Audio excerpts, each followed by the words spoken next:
आपका एक बार फिर से स्वागत है मंडी.com में। और अब वक्त हो गया हमारी खास पेशकश खेती के सिकंदर का।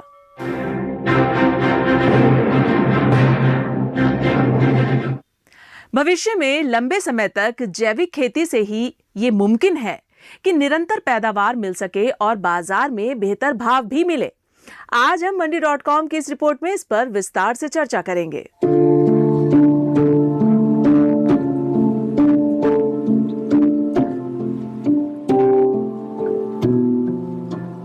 जैविक खेती वर्तमान समय में केवल एक विकल्प नहीं, बल्कि हमारी धरती और स्वास्थ्य को बचाने के लिए एक बड़ी जरूरत भी बन चुकी है। पिछले कुछ दशकों में रासायनिक खादों और कीटनाशकों के इस्तेमाल से कई गंभीर समस्याएं खड़ी हो गई हैं, जिनकी वजह से जैविक खेती पर जोर देना जरूरी हो गया है। प्रधानमंत्री नरेंद्र मोदी भी समय समय पर इसकी जरूरत पर जोर देते रहते हैं। भारत सरकार रसायन मुक्त खेती को बढ़ावा दे रही है, साथ ही वैकल्पिक जैविक खादों के उत्पादन और उपयोग को भी प्रोत्साहित कर रही है। हाल में ही एक बहुत बड़ी योजना पीएम प्रणाम को स्वीकृति दी गई है। लक्ष्य ये कि ज्यादा से ज्यादा किसान केमिकल मुक्त खेती अपनाएं। इसके तहत वैकल्पिक खादों, ऑर्गेनिक खाद के उत्पादन पर बल दिया जाएगा। इससे मिट्टी भी सुरक्षित होगी और किसानों की लागत भी कम होगी। इसमें सहकारिता से जुड़े संगठनों का योगदान बहुत अहम है। देश में जैविक खेती को बढ़ावा देने में किसान उत्पादक संगठन सकारात्मक भूमिका निभा सकते हैं। आज के वक्त में देश में कई ऐसे किसान उत्पादक संगठन हैं जो जैविक खेती में जहां खुद कार्य कर रहे हैं, साथ ही किसानों को भी प्रेरित कर रहे हैं। कुछ इसी तरह का प्रयास मध्य प्रदेश के रायसेन जिले में भी देखा जा रहा है, जहां साल 2023 से इस दिशा में काम हो रहा है। हमने एफपीओ 2023 नवंबर में रजिस्टर्ड कराया है, क्योंकि जो सरकार की 10,000 योजना के अंतर्गत जो एफपीओ बन रहे थे वो ब्लॉक लेवल के बन रहे थे। तो मध्य प्रदेश में 9 नेचुरल फार्मिंग पे एफपीओ बने, जिसमें एक हमारे रायसेन जिले को भी मिला। इसके अंतर्गत हम लोग रजिस्टर्ड हुए नर्मदा वाहिनी एफपीओ। और इसमें हम, क्योंकि क्लस्टर बेस्ड डिस्ट्रिक्ट लेवल का है, तो इसमें हमारे सातों के सातों जो तहसील हैं उसके किसान इंक्लूडेड हैं, जिसमें अभी हम वर्तमान में 3 ब्लॉकों में काम कर रहे हैं। मध्य प्रदेश के रायसेन जिले में एक किसान उत्पादक संगठन जैविक खेती में अपनी स्थापना के वक्त से ही काम कर रहा है। इसके सभी डायरेक्टर और प्रमोटर काफी समय से जैविक खेती में काम करते आ रहे हैं। इसके अलावा इससे जुड़े सभी किसान भी जैविक खेती पर जोर दे रहे हैं। वहीं कुछ किसान तो साल 2018 से ही इस दिशा में कार्यरत हैं। 10 हमारे डायरेक्टर, जिसमें 5 प्रमोटर हैं और 5 डिन डायरेक्टर हैं। हम 10 ही डायरेक्टर जैविक खेती शुरुआत से ही 2018-19 से हम करते आ रहे थे। तो वो ही हमारे, क्योंकि ऑर्गेनिक फार्मिंग वाला एफपीओ है, तो डायरेक्टर हमारे ऑलरेडी ही जैविक खेती में ट्रेंड है, जो पहले से करते आ रहे हैं। तो हम सब ने मिलके, 10 ही डायरेक्टरों ने मिलके पहले एफपीओ निर्माण किया, और एफपीओ के साथ फिर हम लोगों ने हमारे पूरे जिले में देखा कि कौन कौन से जो किसान हैं जो जैविक खेती के लिए इच्छुक हैं, उनको हमने एफपीओ में जोड़ने का काम किया। कुछ नए किसान भी हैं जो हम लोगों को देख के जैविक खेती की इच्छुक दिखा कि हम भी जैविक खेती करेंगे। ऐसा नहीं है कि रायसेन जिले के सभी किसान शुरू से ही जैविक खेती में सफलतापूर्वक काम करने लगे।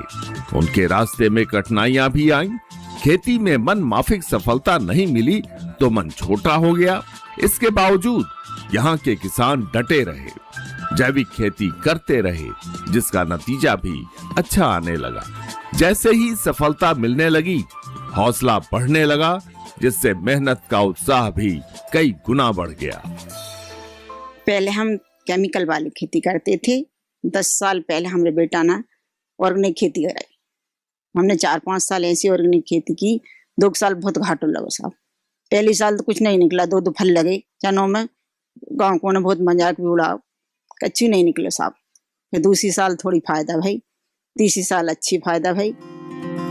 रायसेन में किसानों को इस किसान उत्पादक संगठन की तरफ से जैविक खेती के बारे में प्रशिक्षण दिया जाता है। उन्हें इस दिशा में हो रहे नए शोध और बदलावों के बारे में जानकारी दी जा रही है। इसके अलावा इस विषय की पढ़ाई से जुड़े छात्र छात्राओं को फ्री ट्रेनिंग दी जाती है। उन्हें खेतों के बीच इससे जुड़ी सभी जानकारियां दी जाती हैं। इस प्रशिक्षण का ही ये नतीजा है कि इस इलाके के किसानों के बीच जैविक खेती को लेकर जागरूकता बढ़ती जा रही है।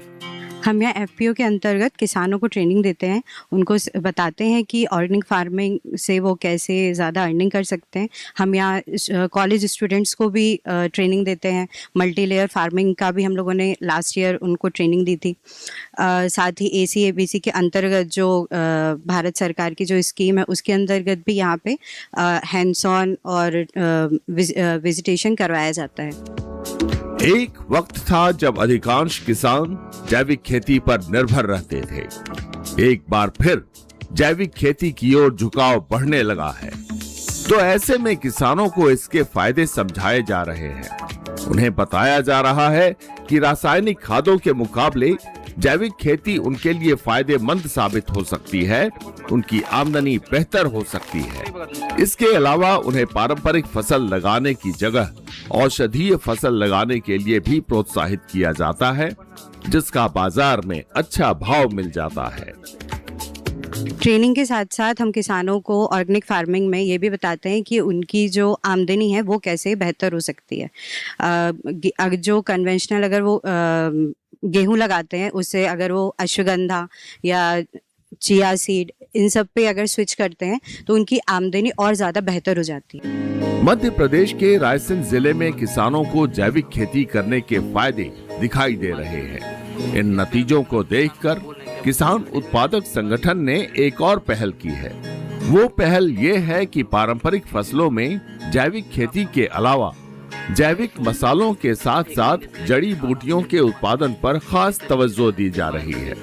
इलाके के किसानों को इसके लिए प्रोत्साहित किया जा रहा है और उन्हें समझाया जा रहा है कि बाजार में इसकी अच्छी कीमत मिलती है।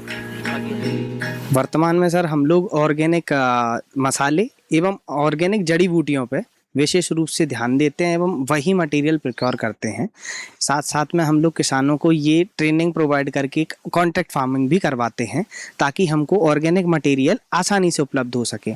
वर्तमान में जो किसान और भारतवर्ष में ज़्यादातर लोग जो कन्वेंशनल फार्मिंग करते हैं, मैं यदि उसके कंपैरिजन में और ऑर्गेनिक के कंपैरिजन में एक प्रॉफिट की बात करूं तो यदि कन्वेंशनल मटेरियल 100 रुपीज़ पर केजी जाता है और ऑर्गेनिक मटेरियल यदि हम लोग प्रोक्योर करते हैं, मार्केट में सेल करते हैं, तो उसमें लगभग 10 से 15% की एक्स्ट्रा प्रॉफिट किसान को जनरेट होता है। जैविक खेती के साथ साथ प्रोसेसिंग करने से फसल की कीमत बाजार में बढ़ जाती है। इस बात को यहाँ के किसानों ने न सिर्फ समझा बल्कि उस पर अमल भी किया। यही वजह है कि यहाँ के किसान अदरक, लहसुन, टमाटर जैसी फसलों को सुखाकर उसकी पैकेजिंग कर किसान उत्पादक संगठन के नाम से बाजार में बेचकर अच्छी कीमत पा रहे हैं। इन फसलों को सुखाने के लिए रायसेन जिले में 3 सोलर ड्रायर लगाए गए हैं, जिसका फायदा किसानों को मिल रहा है। हमारा जो डिहाइड्रेट प्रोडक्ट्स का जो वैल्यू एडिशन का जो काम है अभी इनिशियल स्टेज पर ही है, पर हम लोगों ने रायसेन डिस्ट्रिक्ट में 3 सोलर ड्रायर लगाए हैं। उसमें हम लोग टोमेटो, गार्लिक, जिंजर और बीटरूट इनको सोलर ड्राई करते हैं और फिर उसको पैकेजिंग के बाद एक्सपोर्ट करने का मतलब सोच रहे हैं कि एक्सपोर्ट करना है। अभी हम लोग लोकली मतलब जो डोमेस्टिक एक्सपोर्टर है उनको ही बेचते हैं। सर्दियों के मौसम में शरीर को गर्मी और मजबूती प्रदान करने वाली आयुर्वेदिक हेल्थ सप्लीमेंट की बाजार में अच्छी मांग रहती है। साथ ही सर्दियों में त्वचा को फटने से बचाने और नमी बचाए रखने वाली क्रीम की भी मांग होती है। इन बातों को भी किसान उत्पादक संगठन ने बखूबी समझा और देसी च्यवनप्राश और सौंदर्य प्रसाधन को तैयार कर बाजार में उतारा, जिसकी अच्छी बिक्री हुई। इसका लाभ यहाँ के किसानों को हो रहा है। हम लोगों ने च्यवनप्राश भी बनाया था अभी ठंडियों में। उसकी भी मतलब मार्केट में अच्छी डिमांड, वो हम लोगों ने डोमेस्टिक रिटेल में ही बेचा था। और शहद भी बनाया था, जिसको वो देसी घी से बनाते हैं, 100 बार कॉपर के बर्तन में धोकर फिर उस क्रीम को बनाया जाता है। तो उसकी न्यूट्रिएंट्स प्रॉपर्टी और जो कहते हैं कॉस्मेटिकली वो बहुत अच्छा होता है। उसकी मार्केट में बहुत ज़्यादा प्राइस है, पर हम लोगों ने लोकली ताकि सबके लिए अवेलेबल हो उसके हिसाब से बनाया। उसकी प्राइस भी अफोर्डेबल है। स्थानीय बाजारों में उत्पाद की अच्छी बिक्री से किसानों के हौसले बुलंद होते गए। इसके बाद उत्पाद को देश के अलग अलग बाजारों में बेचने की शुरुआत की गई। जैविक उत्पाद को बड़ी बड़ी कंपनियों ने हाथों हाथ लिया और बेहतर कीमत भी दी। इसके अलावा बाजार के दूसरे ऑनलाइन मंचों पर भी जैविक उत्पाद की बिक्री की जा रही है। अभी वर्तमान में हम ये सारे प्रोडक्ट्स को ऑल ओवर पैन इंडिया में सारी कंपनियों को डायरेक्ट सप्लाई करते हैं। इसके साथ साथ में जो कॉस्मेटिक कंपनीज हैं, जो ऑर्गेनिक प्रोडक्ट्स मैन्युफैक्चरिंग करती हैं, जो कॉस्मेटिक्स हैं, काफ़ी सारे एसेंशियल ऑयल प्रोडक्शन कंपनियां हैं, इसके बाद काफ़ी सारी रॉ स्पाइसेस बनाने वाली जो मार्केट में रिटेल में सेल करती हैं, उन कंपनियों को हम लोग बेसिकली अभी सप्लाई करते हैं। इसके साथ साथ में जो भारत में एक्सपोर्टर्स हैं, जो भारत के बाहर मटेरियल को सप्लाई करते हैं, उनको हम सर्टिफाइड ऑर्गेनिक मटेरियल भी प्रोवाइड करते हैं। हम क्योंकि SFAC नाबार्ड के साथ FPO हम लोग जुड़े हैं, तो हम केंद्र सरकार का जो ONDC जो पोर्टल है, इसमें माई स्टोर ऐप है, इसमें हम ऑनलाइन जुड़े हैं, जिसमें हम FPO की जो प्रोडक्ट हैं, जो ऑनलाइन हम कैसे सेल कर सकते हैं उनका हम उसमें हमारे, क्योंकि वो भारत सरकार का है, तो उसमें हमको ऑर्डर मिलते भी हैं ऑनलाइन। स्थानीय बाजार के साथ साथ देश के अलग अलग बाजारों में अच्छी सफलता मिलने के बाद से किसानों के हौसले बुलंद हैं। अब इन उत्पादों को विदेश में निर्यात करने की योजना तैयार हो गई है। निर्यात के लिए जरूरी एपीडा का लाइसेंस भी मिल चुका है। सर हमको क्योंकि 2 साल हमने डोमेस्टिक में और छोटे स्तर पे इसका मार्केट तलाशा है, क्योंकि हम अब FPO है, हमारे पास किसानों की संख्या ज़्यादा है और किसान और जुड़ रहे हैं जैविक खेती के लिए, तो हमको फिर बाहर के मार्केट की ओर हमको जाना है ताकि हम उन किसानों का माल अच्छे दामों में बेच सकें। तो इसके लिए हमने एपीडा और हमारा एक्सपोर्ट इम्पोर्ट का जो लाइसेंस रहता है, हमने 2024 में ही आवेदन दे दिया था, हमारा बन गया था। और एक्सपोर्ट इंपोर्ट के बाद हमारा एपीडा का RCMC लाइसेंस बन गया, जिसके माध्यम से हम एक्सपोर्ट की गतिविधियों में संयुक्त एपीडा के माध्यम से हम शामिल हो सकते हैं। दूसरे देशों को जैविक उत्पाद निर्यात करने की योजना तैयार कर ली गई है। एपीडा का लाइसेंस मिलने के बाद से ही किसान उत्पादक संगठन के सदस्य विदेश में संभावनाओं को तलाशने में जुट गए हैं। देश और विदेश में होने वाले कृषि कार्यक्रमों में शिरकत करने का सिलसिला भी बढ़ गया है। इसी साल यानी 2026 में इस किसान उत्पादक संगठन के कुछ सदस्यों ने दुबई में आयोजित गल्फ फूड कार्यक्रम में हिस्सा लिया और संभावनाओं की तलाश की। यहाँ उन्हें कई खरीदार भी मिले हैं। अभी हम वर्तमान में 2026 में भी जो दुबई में गल्फ फूड आयोजित हुआ था, उसमें गल्फ फूड में भी हम गए थे। जनवरी लास्ट वीक 26 जनवरी से स्टार्ट हुआ था, तो हम उसमें 5 दिन रुके। उसमें जाके हमने वहाँ का मार्केट तलाशा कि हम हमारे मध्य प्रदेश और हमारे FPO से हम कौन कौन से प्रोडक्ट वहाँ सेल कर सकते हैं, वहाँ के जो बायर हैं उनको चाहिए। तो इसमें हम लोगों को आम की वैरायटियों पे, आम के ऑर्डर पे बात हुई, कुछ अंगूर पे भी बात हुई थी। और सबसे अच्छी बात है कि जो हरी मिर्च G4 चिली, जिसकी बात एक्सपोर्ट में टॉप क्वालिटी की होती है, वो मध्य प्रदेश से ही जाती है। तो G4 जो मिर्च गौरी एक प्रॉपर वैरायटी होती है, उसकी एक्सपोर्ट में दुबई में डिमांड अच्छी है, तो उसका भी हमको ऑर्डर मिला। किसान उत्पादक संगठन की नजर न सिर्फ स्थानीय बाजार, विदेश के बाजार तक है, बल्कि बाजार के दूसरे मंचों पर भी है, ताकि बाजार के जोखिम से बचाव किया जा सके। इसके लिए कमोडिटी एक्सचेंज पर भी काम करने की योजना तैयार की गई है। इसके लिए प्रशिक्षण लेकर पूरी जानकारी ली, उसके बाद पुट ऑप्शन के तहत हल्दी और धनिया में कारोबार का अनुभव लिया। कम्युनिटी एक्सचेंज में भी काम कर रहे हैं, जिसमें हम बाजार किसानों का जिसमें किसानों की जो फसलें हैं, मसाले वाली फसलें हैं, उन पे हम किस तरीके से बाजार का जोखिम हम कम कर सकें, इसके माध्यम से हम हल्दी पे ट्रेडिंग और धनिया पे हमने पुट ऑप्शन पे काम किया है, जिससे हम हमारे यहाँ की जो फसलें हैं मुख्य रूप से उनमें हम मसाले वाली फसलों पे किस तरीके से बाजार जोखिम में रख के किसानों के लिए उचित मूल्य पे और कम रिस्क पे हम कैसे काम कर सकते हैं। समझदारी और धैर्य से काम करने का नतीजा देखने को मिल रहा है।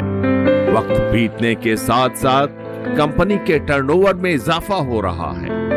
पहले साल का टर्नओवर जहां महज 5 लाख रुपए था, वहीं मौजूदा साल का कारोबार बढ़कर 1,40,00,000 रुपया हो गया है। शुरुआत में हम लोगों को समझने में, परिस्थितियां किसानों को जोड़ने में, पहली साल का जो हमारा टर्नओवर था वो केवल 5 लाख का ही था।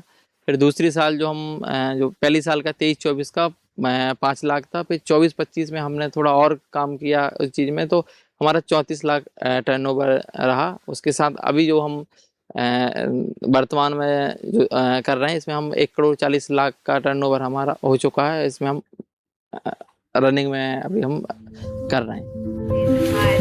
जैविक खेती न सिर्फ किसानों की आय बढ़ाती है, बल्कि मिट्टी, पर्यावरण और हमारे स्वास्थ्य की रक्षा भी करती है। ये भविष्य की टिकाऊ और सुरक्षित खेती का सबसे अच्छा रास्ता है। मध्य प्रदेश में रायसेन के किसान भी इसी दिशा में अग्रसर हैं, जिससे दूसरे किसानों को भी प्रेरणा मिल रही है। मंडी.com के लिए मध्य प्रदेश के रायसेन जिले से अनिल वत्स के साथ अनुपम आलोक। मंडी.com में आज बस इतना ही। अगले सप्ताह मैं फिर आऊंगी किसानों को प्रेरणा देने वाली सफलता की एक कहानी और दूसरी जरूरी खबरें लेकर। तब तक के लिए आप देखते रहिए दूरदर्शन किसान। नमस्कार। आपकी राय हमारे लिए बहुत महत्वपूर्ण है। आप हमारे टोल फ्री नंबर पर कॉल कर सकते हैं और अपनी राय दे सकते हैं। साथ ही आप ईमेल के जरिए भी हमें अपनी राय दे सकते हैं। हमारा ईमेल पता है ncdexmandi@gmail.com।